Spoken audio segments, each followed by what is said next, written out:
Hello friends, welcome back to our channel career navigator. दोस्तों, आज की इस वीडियो में हम लोग एक बहुत इंपॉर्टेंट टॉपिक के बारे में बात करने वाले हैं, क्योंकि आज हम बताएंगे कि राउंड 3 में कौन कौन से बच्चे नॉट एलिजिबल की कैटेगरी में आ चुके हैं। क्योंकि कई बच्चे राउंड 3 से बाहर हो चुके हैं, सीधा सीधा बाहर हो चुके हैं। ठीक है, और वो बच्चे कौन कौन हैं आज की इस वीडियो में हम लोग जानेंगे। कहीं आप उस लिस्ट में नहीं है, अपना नाम जरूर चेक कर लीजिएगा कि कौन कौन से बच्चे इस लिस्ट से टोटली बाहर हो चुके हैं। वो राउंड 3 में बैठ नहीं पाएंगे, ना ही वो चॉइस फिलिंग कर पाएंगे, ना कुछ आगे का प्रोसेस कर पाएंगे। ठीक है, तो ये चीज़ें हम लोग यहाँ पर देख लेते हैं कि कौन कौन से ऐसे बच्चे जिन्होंने गलतियाँ की हैं और जिनको राउंड 3 से बाहर कर दिया गया है।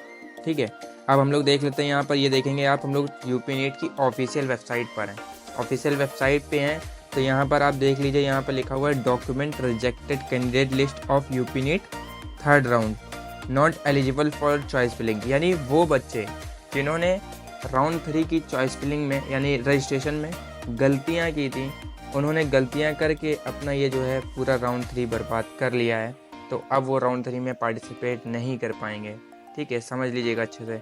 इन्होंने गलतियां की हैं, इन्होंने जो डॉक्यूमेंट इन्होंने अपने लगाए थे वो रिजेक्ट हो चुके हैं। तो डॉक्यूमेंट इनके रिजेक्टेड हैं। इन्होंने डॉक्यूमेंट में कुछ गलती की है, या इनके डॉक्यूमेंट में कोई मिस्टेक थी, या इन्होंने डॉक्यूमेंट सही से नहीं लगाया, सही से अपलोड नहीं किया, कोई ब्लर डॉक्यूमेंट अपलोड कर दिया होगा, जिस वजह से इनकी जो है यूपी नीट की जो टीम है उन्होंने इनके डॉक्यूमेंट को रिजेक्ट कर दिया है। तो रिजेक्ट करने के बाद ये देख लीजिए, यहाँ पर लिखा हुआ है rejected candidate list for UP NEET UG 2024 not eligible for choice filling. ठीक है, यहाँ पर देख लीजिए अमित सिंह, इनका जो है डॉक्यूमेंट रिजेक्ट हो चुका है। ये राउंड 3 में पार्टिसिपेट नहीं कर पाए। अच्छे खासे मार्क्स थे इनके, 686 मार्क्स थे, और ये अब रिजेक्ट हो चुके हैं, बाहर हो चुके हैं। इसीलिए मैं कहता हूँ बच्चों, अच्छे से देखिए, अच्छे से समझिए, कोई भी गलती मत करिए। अगर आपको नहीं समझ में आ रहा है, आप पूछिए 4 लोगों से, 5 लोगों से, जितने से हो सके पूछिए उनसे। आप सिर्फ पूछेंगे, उनसे पूछने का आपको पैसा नहीं लगेगा।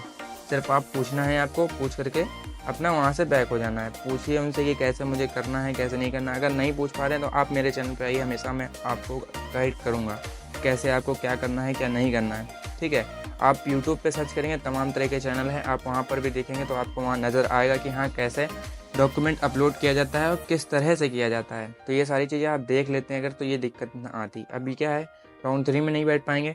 अब आएगा आपका एक्स्ट्रा वैकेंसी राउंड। हाँ, वो जो आपका राउंड होता है उसमें आपके कॉलेजेस बहुत ही कम बचते हैं, तो उसमें मिलने के चांसेस, तो आप ये समझ लें अगर राउंड 3 में 100% है, तो राउंड आपका जो एक्स्ट्रा वैकेंसी राउंड होता है उसमें आपके वो घट के 60% हो जाते हैं। तो चांसेस बहुत ही कम हो जाते हैं, क्योंकि ऑलमोस्ट सारे कॉलेजेस जो होते हैं वो फिल हो जाते हैं।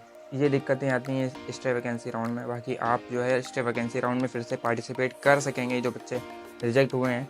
ठीक है, तो ये अपना एक्स्ट्रा वैकेंसी राउंड के लिए प्रिपरेशन करें। ठीक है, एक और देख लेते हैं, एक और लिस्ट है यहाँ पर, security money not paid for UP NEET UG third round not eligible for choice filling. जिन्होंने सिक्योरिटी मनी नहीं पे किया था वो भी जो है इस राउंड से बाहर हो चुके हैं। ठीक है, राउंड 3 से, यानी कि वो भी बाहर हो चुके हैं। देखिए, इन्होंने वैभव मिश्रा ने, इन्होंने जो है, इनके 705 मार्क्स थे, 631 इनकी नीट रैंक थी, और इन्होंने जो है अपना जो भी यूपी नीट का आपका सिक्योरिटी मनी होता है, सिक्योरिटी फीस होता है, वो इन्होंने नहीं पे किया, और जिसकी वजह से ये अब राउंड 3 में नॉट एलिजिबल की कैटेगरी में आ चुके हैं। ये अब राउंड 3 नहीं दे पाएंगे, राउंड 3 में नहीं बैठ पाएंगे। ठीक है, काफ़ी अच्छे मार्क्स है, 705 मार्क्स है बेटा, बहुत ही अच्छे मार्क्स होते हैं। तो अब ये भी नहीं बैठ पाएंगे। ठीक है, इन्होंने भी गलती कर दी। सिया गुप्ता जो हैं, पवन कुमार इनके फादर का नाम है, 698 मार्क्स हैं, और ये भी जो है अब बैठ नहीं पाएंगे। और वहीं पर कनिष्का बत्रा है, उनकी 695 मार्क्स हैं। अमन हैं जिनके 691 मार्क्स हैं। फिर संजय राजपूत हैं, 691 मार्क्स है।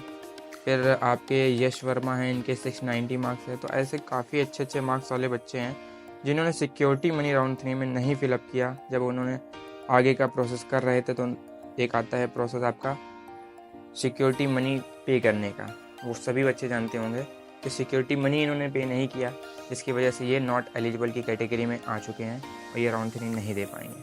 ठीक है, तो आप लोग ये गलती मत करिएगा। अगर आप लोग अब अगर एक्स्ट्रा वैकेंसी राउंड में जाने वाले हैं, क्योंकि एक्स्ट्रा वैकेंसी राउंड के बाद आपको कॉलेज मिलने के चांसेस बहुत बहुत कम हो जाते हैं। तो ये आप लोग बहुत अच्छे से देख लीजिएगा कि राउंड 3 में आपने ये गलती कर दी है, लेकिन स्ट्रे वैकेंसी राउंड में ये गलती बिल्कुल भी ना हो। आप पूछ लीजिए 3 लोगों से 4 लोगों से अच्छे से पूछिए, उसके बाद ही करिएगा। बाकी मिलते हैं किसी और नेक्स्ट वीडियो में, तब तक के लिए अगर कोई भी डाउट अभी भी आ रहा है तो नीचे हमारा गूगल फॉर्म दिया गया है, नीचे गूगल फॉर्म फिल कर लीजिए, हम आपको कनेक्ट कर लेंगे। बाकी आप नीचे मैंने कमेंट में आप डिस्क्रिप्शन पे अपना नंबर भी दे रखा है, तो आप व्हाट्सएप से कनेक्ट होकर हमसे जो भी क्वेरी है वो पूछ सकते हैं, आपकी क्वेरी रिजॉल्व कर दी जाएगी। ठीक है।